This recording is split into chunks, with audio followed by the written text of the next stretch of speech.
On Monday, the Justice Department announced it succeeded in unlocking an iPhone used by one of the San Bernardino shooters and dropped its case against Apple, ending a high-stakes legal battle. But the news leaves a broader debate over encryption unresolved. The fight between the FBI and Apple had grown increasingly contentious as the tech giant refused to help government authorities bypass the security features of its phone. The FBI wanted Apple to build a backdoor into the phone, but Apple said such a move would put the security of other iPhones at risk as well.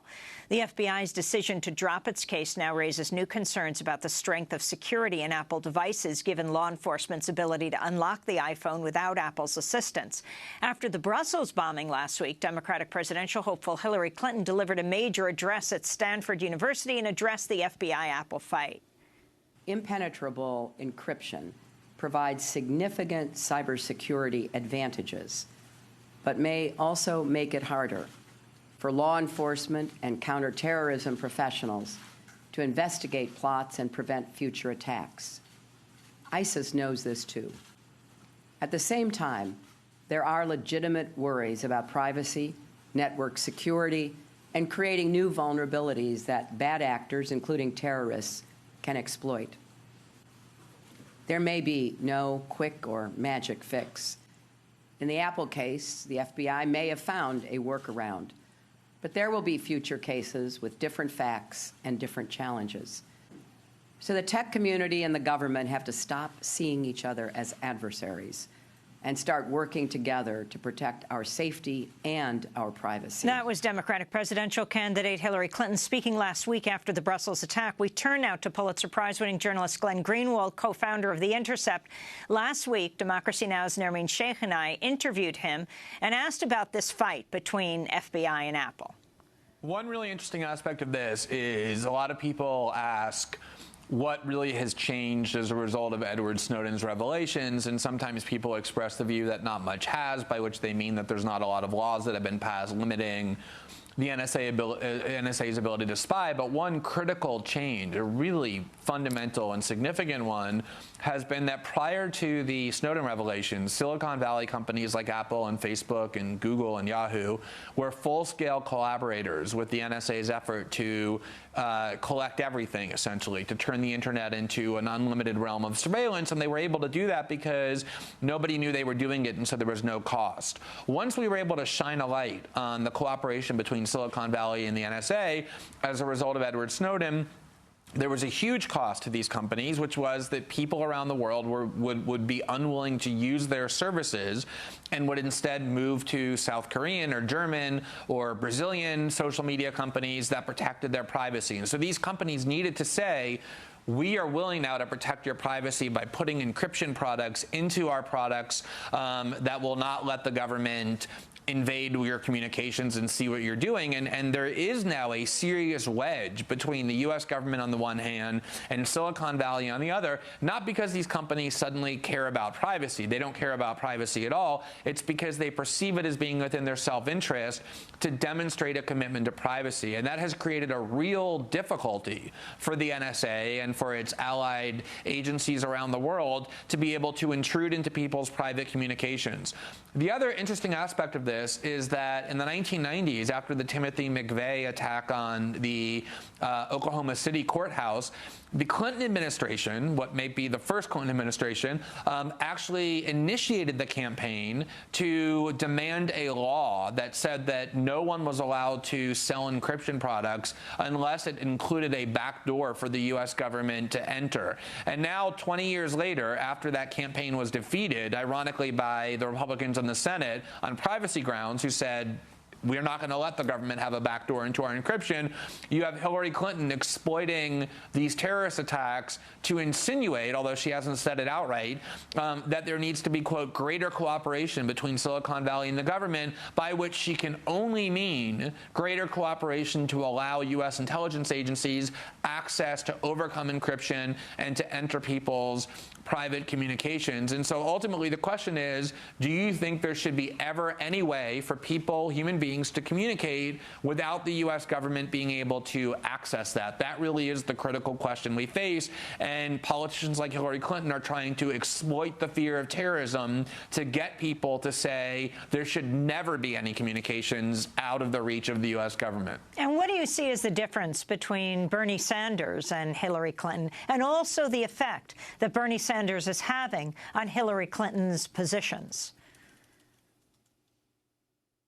It's interesting because if you look at Bernie Sanders' political career, questioning and challenging and opposing U.S. militarism and imperialism was at one point a central plank of his political identity. That was why he went to Nicaragua and Cuba and talked about U.S. interference in those regions. For whatever reason, and there may be valid reasons, he has shifted his focus away from foreign policy to income inequality and the control of the political process by Wall Street and by banks.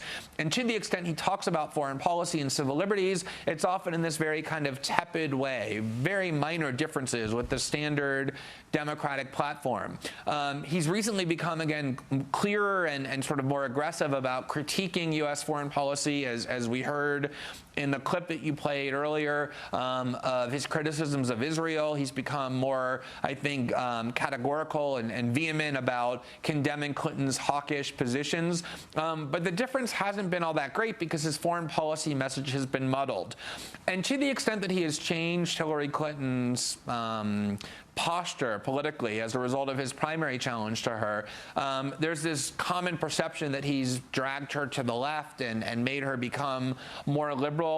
You know, I think it's really critical to understand that politicians, and this is the lesson we ought to have learned from Barack Obama, what they say in political campaigns doesn't necessarily correspond to what they actually do in once they obtain power. And so I think the effect on Sanders has been to make Clinton's rhetoric in the Democratic primary be a little bit more left-wing, be a little bit more attentive to liberal constituencies. But I think you see her already, now that she's confident she's going to beat Sanders, already moving her rhetoric more to the center. And by the time she's a general election candidate, will almost certainly revert to the kind of right-wing posture on foreign policies and civil liberties that she's long had, and the centrist approach to economics and domestic policies other than social issues, where she tends to be a reliable liberal. Well, I want to ask about the controversy around Trump's statements endorsing torture tactics. Last month, speaking to HBO's Bill Maher, former NSA and CIA Director General Michael Hayden said the military would refuse to follow Trump's orders on torture and extrajudicial killings. Let me give you a punchline. All right? If he were to order that once in government, the American Armed Forces would refuse to act. What? Oh, well, that's quite a statement, sir. I thought the whole thing was you have to follow orders. You cannot. You're not committed. You're not required. In fact, you're required not to follow an unlawful order. That would be in violation of all the international laws of armed conflict.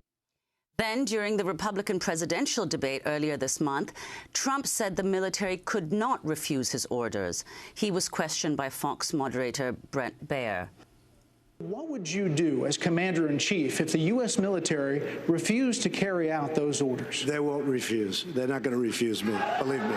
But they're illegal. Let me just tell you, you look at the Middle East, they're chopping off heads. They're chopping off the heads of Christians and anybody else that happens to be in the way. They're drowning people in steel cages. And now we're talking about waterboarding. But targeting terrorist families?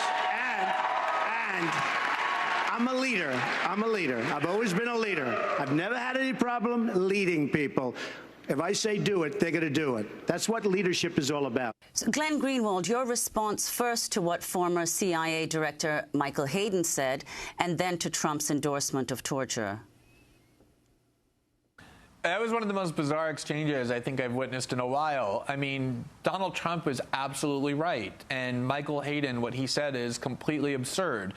The idea that the U.S. military en masse refuses to follow orders if they constitute illegal conduct or war crimes is negated by the entire history of this country, including very recently. You do have isolated members of the armed forces who periodically refuse on grounds of conscience or legal and moral duty. They denounce certain tactics, they resign from the military, they refuse to follow orders, but overwhelmingly, the U.S. military has been continuously willing, and not just the U.S. military, but also the CIA, to engage in all sorts of war crimes and illegal behavior. Who is it who instituted the worldwide regime of torture because they were told to by the Bush administration? Or who was it that instituted a policy of kidnapping people without trial from around the world and putting them into dark black sites outside of the reach of the Red Cross and other human rights organizations? Or who is it who carpet bombed Cambodia and Laos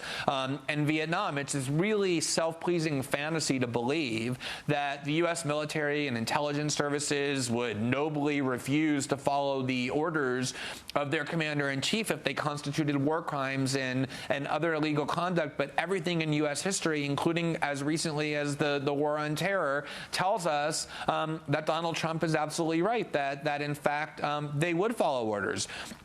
As far as Trump's, specific advocacy of things like torture is concerned, we talked about this earlier, but the reality is that what he's advocating, although he uses words for it that are non-euphemistic and therefore sound really extreme, even radical, is actually mainstream American political and military thought.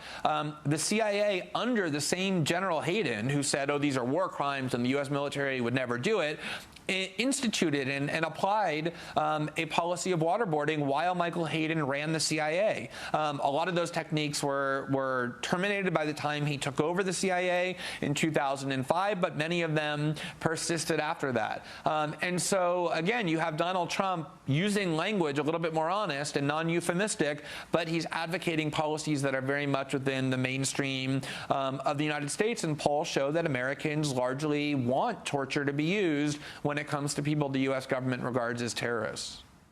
Pulitzer Prize-winning journalist Glenn Greenwald, co-founder of The Intercept.